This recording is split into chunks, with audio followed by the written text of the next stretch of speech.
की कथा हम आप सुन रहे हैं। कथा सत्संग है, परमात्मा का संग होता है, कुछ देर भाव आता है तो समय का सदुपयोग भी है। समय भी 8 बज गया, आज दूसरे कथा में भी। तो यहाँ भगवान श्री कृष्ण की मुखर से बांधा जाना लीला है। भगवान श्री कृष्ण पूर्ण अवतार ही, इनकी बाल लीला जो अभी आप सुनते हैं कथाएं, ये केवल पुस्तकों की कथाएं सुनते हैं। इसमें अगर भगवान श्री कृष्ण की बौद्धिकता से कथा कोई विद्वान कहे, विद्वान भी किताबी ज्ञानी केवल नहीं, जो आत्म तत्वों में स्थित महापुरुष हैं, यदि वे ये कथा कहें तो बड़ा ज्ञान है। कृष्ण का एक एक विचार बालपन से ही दर्शनीय है, पूर्ण है। भगवान श्री कृष्ण की लीलाएं, जैसे राम जी की लीलाएं हम राम कथा के माध्यम से, क्या राम की इतनी ही लीलाएं? राम की लीलाएं यदि ध्यान में बैठकर लिखा जाए तो सृष्टि ही लीला है। तो यहाँ कथा के माध्यम से सुनते हैं हम आप। भगवान शुक्रदेव कहते, परीक्षित एकदा गृहदासीषु यशोदानंद गेहिनी। गेहिनी मतलब समझते हैं, गृहिणी जिसको कहते हैं, गेहिनी। गेह मतलब घर होता है, घर में रहने वाले को गेहिनी कहते हैं। कर्मांतर नियुक्तासु निर्मन्मथः स्वयं दधि।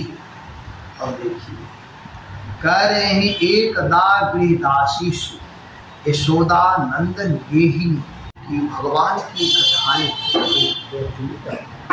हाँ, तो हम आप भगवान की पावन गाथा श्रवण कर रहे हैं। यह गाथा यदि मुझे जैसा लगता है, मैं ये कह रहा थी कथाएं तो हो रही। अभी मुरारी बापू का एक वीडियो वायरल हुआ था। मुरारी बापू की पत्नी 3 दिन 4 दिन पहले मरी थी और वे वाराणसी आए, वाराणसी में कथा कर रहे थे और वे कुछ किए नहीं और विश्वनाथ जी का बड़ा विरोध उनका हुआ। शास्त्रीय प्रमाण जो भी हुआ वो खैर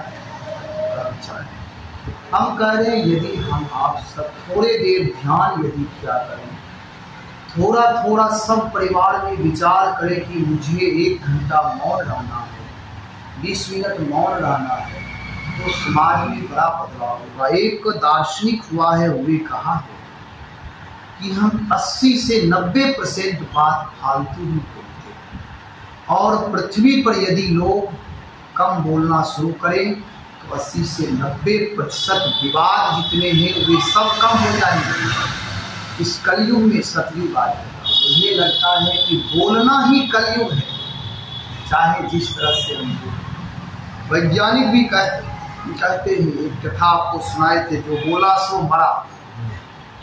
एक बाबा के गांव के महात्मा हैं, वे महात्मा जो बोला सो मरा, वो हर बार मरते हैं, हर बार जिंदा हो जाते हैं, हर बार चक्कर में फंसते। तो हमारे पास फोन करेंगे, किसी व्यक्ति फोटो देने के, अरे फंस गए, मामला है कि हमारे को।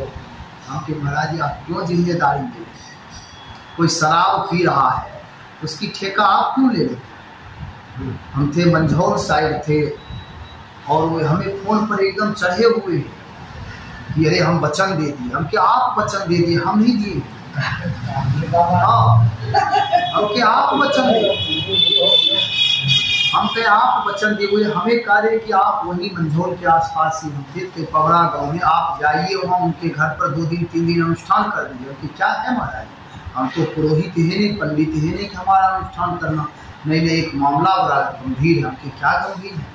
तो एक बेहुदा है, उनकी भाषा में एक बेहुदा है, वो एक ठंडी चाय लेता है और परिवार में आता है। उनकी क्या चाहते हैं आप जा करके? हम कि हमारी यही जिम्मेदारी कि शराबी को छुड़ाते जाए शराब, ये काम हम नहीं करते। हमारी अवस्था आप देख रहे हैं, हम बिना बुलाए उसके घर पर जाए, लोग कहेंगे एक शराबी है, दूसरा देखो जो जैसा रहता है वैसा। अरे वचन दे दिए। हम क्या आप दे दिए वचन? हम नहीं वचन देते, इतना हल्के में हम नहीं बोलते। बोल दे बाद में पश्चाताप करें, ऐसा क्यों आप बोलते? और वे एक बार नहीं, सैकड़ों बार उलझते।